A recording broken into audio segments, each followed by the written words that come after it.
आज मंगलवार 28 मई की बिहार बुलेटिन में आपका स्वागत है। दोस्तों, आज हम बिहार की टॉप खबरें लेकर आए हैं आपके लिए। आज दिन भर की खबरें अभी हम आपको बताएंगे बिहार की दिन भर की टॉप 10 खबरों के बारे में, यानी कि टॉप 10 खबरों के बारे में। तो आप हमारे साथ बने रहे हैं अंत तक। तो चलिए बात करते हैं विस्तार से। दोस्तों, बिहार में भीषण गर्मी का सितम लगातार जारी है। गर्मी के कारण कल सारण में स्कूल गई 20 छात्राएं बेहोश हो गई। इसके बाद स्कूल में अफरा तफरी मच गई। आनंद फानन में सभी को इलाज के लिए अस्पताल में भर्ती कराया गया। सभी छात्राएं मशरक के कवलपुरा स्थित कस्तूरबा आवासीय विद्यालय की बताई जा रही है। घटना की जानकारी मिलने के बाद मौके पर प्रशासनिक अधिकारी पहुंचे और फिर हालात का जायजा लिया। डॉक्टरों के मुताबिक गर्मी और हीट स्ट्रोक की शिकार हुई है। सभी को ऑब्जर्वेशन में रखा गया है। यह अस्पताल में एसी या फिर कूलर की कोई भी व्यवस्था नहीं है, जिसकी वजह से परेशानी हो रही है। आपको बता दूं कि इस विद्यालय में करीब 40 छात्राएं मौजूद थी, जिसमें से 20 की तबीयत बिगड़ गई। दोस्तों, तेजस्वी यादव ने सीएम नीतीश कुमार को लेकर के बड़ा बयान दे दिया है, भविष्यवाणी की है। जी हाँ, उन्होंने कहा कि 4 जून को चाचा नीतीश कुमार बड़ा फैसला करने जा रहे हैं। जब तेजस्वी यादव ने कहा कि मेरे चाचा 4 जून के बाद अपनी पार्टी को बचाने के लिए और पिछड़ों की राजनीति के लिए कुछ भी फैसला ले सकते हैं। नीतीश चाचा कुछ भी कर सकते हैं, वे कोई बड़ा फैसला ले सकते हैं। उन्होंने पटना यूनिवर्सिटी के छात्र की लिंचिंग की घटना पर भी कहा कि बिहार में जंगल राज आ गया है। जी, तेजस्वी यादव ने कहा कि बिहार में अब जंगल राज आ गया है। लगातार लोगों की जानें जा रही है। जब पटना में भी एक युवक की जान गई है। बिहार में कोई भी सुरक्षित नहीं है। दोषियों को तुरंत गिरफ्तार करना चाहिए। दोस्तों, बिहार के लोगों को जल्द ही कड़ाके की गर्मी और फिर लू के थपेड़े से राहत मिलने वाली है। भारतीय मौसम विभाग के ताजा अलर्ट के अनुसार आने वाले कुछ दिनों तक बिहार के कई जिलों का तापमान कम होगा। खास करके उत्तर पूर्वी बिहार में तेज हवाएं और फिर हल्की बारिश के भी आसार हैं। आपको बता दूं कि मौसम विभाग के ताजा अपडेट की माने तो बिहार के अररिया, किशनगंज, सुपौल और कटिहार जिले में हल्की बारिश हो सकती है। जब मौसम विभाग ने इन जिलों में ऑरेंज अलर्ट जारी किया है। दरअसल चक्रवाती रेमल तूफान का असर अब बिहार में भी देखने को मिलेगा। जब बिहार के कई जिलों में 130 से 140 किलोमीटर प्रति घंटे की रफ्तार से हवाएं चलेगी। साथ ही साथ उत्तर बिहार में तेज हवा के साथ बारिश होगी। दक्षिण बिहार के तापमान में भी गिरावट दर्ज की जाएगी। हालांकि ये राहत महज चंद दिनों की है। जहां आने वाले 4 से 5 दिनों तक मौसम का मिजाज बदलता नजर आएगा। इसके बाद 4 जून में फिर से हीट वेव का कहर देखने को मिल सकता है। हालांकि खुशी की खबर यह है कि मानसून जल्द ही देश में दस्तक दे सकता है। आमतौर पर मानसून 1 जून को केरल में एंट्री करता है, मगर इस बार मानसून एक दिन पहले ही केरल पहुंचेगा और फिर इस साल सामान्य से अधिक बारिश होने की संभावना है। दोस्तों, केंद्र में इंडिया गठबंधन की सरकार बनने जा रही है। 4 जून को इंडिया गठबंधन की सरकार बनेगी। ये कहना मेरा नहीं, ये कहना है लालू प्रसाद यादव का। आपको बता दूं कि 4 जून को रिजल्ट आना है, लेकिन उससे पहले ही ये दावा आरजेडी सुप्रीमो लालू प्रसाद यादव ने कर दिया है। उन्होंने प्रधानमंत्री को लेकर के कहा कि मोदी अब गए, जब मोदी अब गयो, जब बिहार सहित पूरे देश में इंडिया गठबंधन की लहर है। आरजेडी सुप्रीमो लालू प्रसाद यादव ने कहा कि हम जनता के बीच हाजिरी देने जा रहे हैं। लालू प्रसाद यादव ने यह भी कहा कि पीएम मोदी डरे हुए हैं, हार होगी। पीएम मोदी भाग भाग करके बिहार आ रहे हैं, अब गांव गांव जाएंगे। जब पीएम मोदी ने तेजस्वी यादव का नाम लिए बिना ये भी कहा था कि जैसे ही हेलीकॉप्टर में चक्कर मराने का समय पूरा होगा तो ये जेल का रास्ता तय होगा। इस पर लालू प्रसाद यादव ने कहा कि उन्हें, यानी कि पीएम मोदी को खुद जेल जाना होगा। लालू प्रसाद यादव ने कहा कि पीएम मोदी खुद को अवतार बता रहे हैं भगवान का। 4 जून को इंडिया गठबंधन का सरकार बनेगी। उन्होंने कहा कि रिजल्ट के दिन पता चल जाएगा। दरअसल लालू प्रसाद यादव पाटलिपुत्र लोकसभा क्षेत्र में चुनाव प्रचार करने निकले। अपनी बेटी मीशा भारती के लिए वोट मांग रहे हैं। 1 जून को वोटिंग होनी है। दोस्तों, बिहार के सारण में हुई चुनावी हिंसा को लेकर के लालू प्रसाद यादव की बेटी रोहिणी आचार्य ने बीजेपी पर एक बार फिर से हमला बोला है। जब रोहिणी आचार्य ने कहा कि छपरा में वोटिंग करने के दौरान उन पर डंडे चलाए गए और उन्हें गालियां दी गई। रोहिणी आचार्य ने चेतावनी दी है कि अगर उन्हें खरोच भी आई तो फिर इसके लिए पीएम मोदी के से लेकर के सारण से बीजेपी प्रत्याशी राजीव प्रताप रूडी और फिर बिहार सरकार भी जिम्मेदार होगी। रोहिणी आचार्य ने सोशल मीडिया पर 4 फोटो भी शेयर किए हैं, जिन पर उन्होंने आरजेडी समर्थक चंदन की जान जाने पर भी आरोप लगाया है। जब रोहिणी आचार्य ने मंगलवार को मीडिया से बातचीत में कहा है कि मेरे खिलाफ केस करो, भले ही गोली चलाओ। बीजेपी के गुंडे ने शूटआउट का ऑर्डर दिया है। राजीव प्रताप रूडी बोलते हैं कि गोली चलेगी। सारण की बेटी रोहिणी आचार्य निहत्ते जा रही है, चलाओ गोली, कितना चलाना है। अगर एक खरोंच भी आई तो फिर बीजेपी के लोग जिम्मेदार होंगे।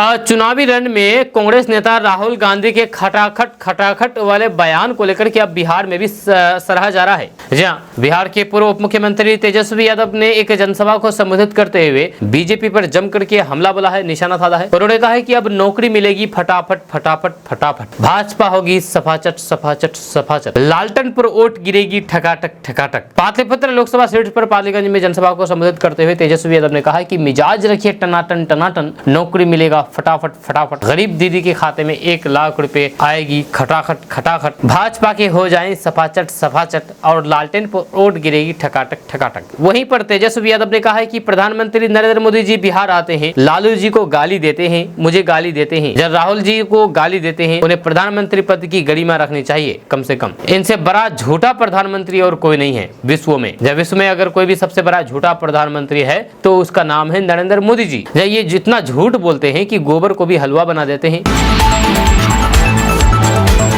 दोस्तों, दिल्ली से टाल ठोकने वाले कांग्रेस नेता कन्हैया कुमार पर बीजेपी प्रत्याशी मनोज तिवारी ने तीखा तंज कसा है और कहा है कि सबका बोरिया बिस्तर बंद गया। ये लोग 40 दिनों के टूर पर आए थे और कांग्रेस का पूरे देश में बेड़ा गर्क कर दिया। इसके साथ ही मनोज तिवारी ने कहा है कि कांग्रेस ने कन्हैया कुमार को अपना प्रत्याशी बनाया। ये लोग देश को टुकड़े करने की भावना रखते हैं, हर घर में अफजल जैसे दहशतगर्द निकलने की भावना रखते हैं और चुनाव के दिन आधा मतदान भी नहीं हुआ था कि ये लोग टिकट काट करके भाग गए। उन्होंने हुंकार भरते हुए कहा है कि दिल्ली की सभी 60 सीटें बीजेपी की झोली में आने वाली है। अब देश के हर कोने में जाना है और फिर कमल खिलाना है। वहीं पर काराकाट सीट को लेकर के मनोज तिवारी ने कहा है कि काराकाट में भी कमल खिलेगा। काराकाट में मोदी जी के सिपाही जो हमारे साथ है वे जीतेंगे। पवन सिंह के मामले पर उन्होंने कहा है कि उस पर मैं कुछ भी नहीं कहना चाहता हूँ, जो छोटा भाई है उस पर अभी कुछ भी कमेंट करना नहीं चाहता हूँ। राहुल गांधी कल बिहार आए हुए थे। यहाँ पर एक अग्निवीर को राहुल गांधी ने एक जनसभा में भाषण देने के दौरान ही एक अग्निवीर को स्टेज पर बुला लिया। जी हाँ, अग्निवीर में ट्रेनिंग करके लौटे विकास को स्टेज पर बुला करके राहुल गांधी ने गले लगाया। इसके साथ ही नरेंद्र मोदी पर तंज कसा। राहुल गांधी ने कहा है कि अगर तुम शहीद होते हो तो फिर तुम्हें शहीद का दर्जा नहीं दिया जाएगा, क्योंकि तुम अग्निवीर हो, नॉर्मल जवान नहीं हो। हमारी सरकार आएगी तो फिर सबसे पहले हम अग्निवीर योजना को उखाड़ करके फेंक देंगे। वहीं पर अग्निवीर में ट्रेनिंग करके लौटे विकास कुमार ने कहा है कि जब मैं अग्निवीर से पूरी ट्रेनिंग करके लौटा तो फिर मेरे परिवार वालों ने कहा है कि ये स्कीम बेकार है, या इसमें बहाल नहीं होना है, या इसके बाद हम दोबारा अग्निवीर में नहीं गए। अभी राहुल गांधी ने मुझे स्टेज पर बुलाया था और आश्वासन दिया है कि मैं इस योजना को खत्म कर दूंगा। इस बार मतदान युवा के मुद्दे पर, बेरोजगारी के मुद्दे पर करेंगे। राहुल गांधी की बातों से मैं पूरी तरीके से संतुष्ट हूँ। दोस्तों, ये माह चल रहा है और ये माह जल्द खत्म होने वाला है 2-3 दिन में। इसके बाद जून महीना आने वाला है। लेकिन क्या आपको पता है कि जून महीने में कई ऐसी चीजें हैं जो बदलाव होने वाले हैं और वे आपके काम से जुड़ी हुई होगी। जून महीने में 5 नियम जो है वो बदलने वाले हैं, जो आपके जेब पर भी भारी पड़ सकता है और असर पड़ सकता है। आपको बता दूं कि अगले महीने की पहली तारीख यानी कि 1 जून से लोगों की जरूरत से जुड़ी हुई 5 नियमों में बदलाव हो रहा है। इन बदलाव का असर आम इंसान पर दिखाई देगा, साथ ही इसका असर जेब पर भी पड़ेगा। 1 जून को 5 बदलाव होने जा रहे हैं, जिसमें से एलपीजी सिलेंडर की कीमत में बदलाव। 1 जून से घरेलू एलपीजी सिलेंडर की कीमत में बदलाव आएगा। दरअसल देश में हर महीने की पहली तारीख को एलपीजी गैस सिलेंडर की कीमत में बदलाव होता है। ये बदलाव ऑयल मार्केटिंग कंपनी की ओर से होता है, जो घरेलू और फिर कमर्शियल दोनों तरीके के सिलेंडर पर लागू होता है। हालांकि ये जरूरी नहीं है कि कीमत में बदलाव हो ही, लेकिन कीमतों को लेकर के अपडेट जरूर दिया जाता है 1 मई को, हर महीने की 1 तारीख को। वहीं पर अब दूसरे नंबर पर बात करें तो वो है ड्राइविंग मामले में बढ़ेगा जुर्माना। जी हाँ, ड्राइविंग के दौरान गलतियां करने पर कई तरीके के जुर्माने लगते हैं। अगर कोई नाबालिग ड्राइविंग करता है तो फिर इस मामले में भी उस पर भारी जुर्माना लगाया जाता है। 1 जून से इसमें भी बदलाव होने जा रहा है। अगर कोई नाबालिग गाड़ी चलाते हुए पकड़ा जाता है तो फिर उस पर 25,000 रुपए तक का जुर्माना देना होगा। वहीं पर उसे 25 साल की उम्र तक लाइसेंस भी नहीं मिलेगा। ऐसे में अगर आपके घर में भी बच्चा है तो आप अपने बच्चे को मोटरसाइकिल चलाने बिल्कुल भी मत दीजिए, नहीं तो फिर भारी पड़ सकता है आप पर। वहीं पर अब बात करेंगे कि 1 जून से प्राइवेट इंस्टीट्यूट में ड्राइविंग टेस्ट होंगे। जी हाँ, जून से प्राइवेट इंस्टीट्यूट में ड्राइविंग स्कूलिंग टेस्ट होगा। अभी तक ये टेस्ट सिर्फ आरटीओ की तरफ से जारी सरकारी सेंटर में ही होते थे। अब प्राइवेट इंस्टीट्यूट में भी लाइसेंस के लिए आवेदन करने वाले लोगों का ड्राइविंग टेस्ट होगा और उन्हें लाइसेंस जारी किया जाएगा। हालांकि ये टेस्ट सिर्फ उन्हीं प्राइवेट इंस्टीट्यूट में होगा जिन्हें RTO की तरफ से ऑथराइज किया जाएगा। वहाँ पर चौथे नंबर पर बात करें तो यहाँ पर तेज रफ्तार से चलने वाली गाड़ी पर जुर्माना बढ़ेगा। या अगर कोई शख्स तेज गति से गाड़ी चलाएगा तो फिर उस पर और ज्यादा जुर्माना लगेगा। 1 जून से बदल रहे ट्रैफिक के नियमों में ये भी नियम शामिल है। या अगर कोई शख्स तेज गति से गाड़ी चलाता है तो फिर उसे 1000 रुपए से 2000 रुपए तक का जुर्माना देना पड़ सकता है। यही नहीं, बिना लाइसेंस के गाड़ी चलाने पर 500 रुपए का जुर्माना देना होगा। वहीं पर अब अगले नियम के बारे में अगर बात किया जाए तो अगर आप अपने आधार कार्ड में कोई भी अपडेट करवाना चाहते हैं तो 14 जून तक इसे फ्री में कर सकते हैं। हालांकि ये अपडेट सिर्फ उन्हीं चीजों से जुड़ी होती है जिन्हें ऑनलाइन किया जा सकता है। अगर कोई आधार सेंटर पर जाकर के आधार अपडेट करना चाहते हैं तो उसके लिए 50 रुपए प्रति अपडेट का शुल्क देना होगा। इसके अलावा जून में 10 दिन बैंकों की छुट्टी रहेगी। इसमें 6 साप्ताहिक अवकाश भी शामिल है।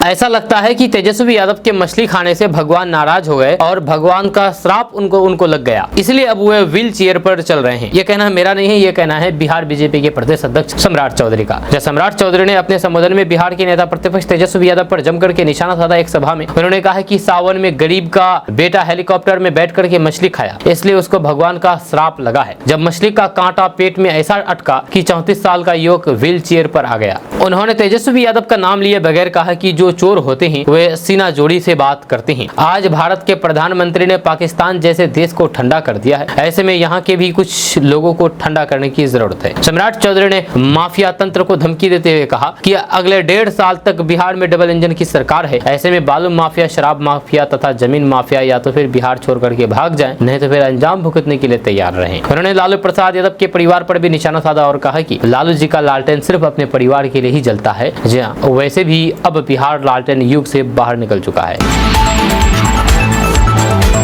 दोस्तों, बिहार बोर्ड ने इंटरमीडिएट एडमिशन के लिए जो रजिस्ट्रेशन की तारीख थी वो अब आगे बढ़ा दी है। जब बिहार स्कूल एग्जामिनेशन बोर्ड ने इंटरमीडिएट प्रवेश के लिए आवेदन करने की आखिरी तारीख को आगे बढ़ा दिया है। अब ये तारीख 25 मई से बढ़ा करके 31 मई कर दी गई है। आपको बता दें कि 10वीं कक्षा पास करने वाले छात्रों को OFSS पोर्टल यानी कि OFSSBihar.org के माध्यम से ऑनलाइन आवेदन करना होगा। डिस्ट्रिक्ट एजुकेशन ऑफिसर एहसान ने बताया है कि बिहार बोर्ड ने एनरोलमेंट संबंधित सारी जानकारी वेबसाइट पर अपलोड कर दी है। जो आवेदन करने से पहले छात्रों को सलाह दी जाती है कि वे एनरोलमेंट से संबंधित सारी जानकारियां ध्यान से पढ़े और फिर समझ लें, इसके बाद ही आगे की प्रक्रिया को पूरा करें।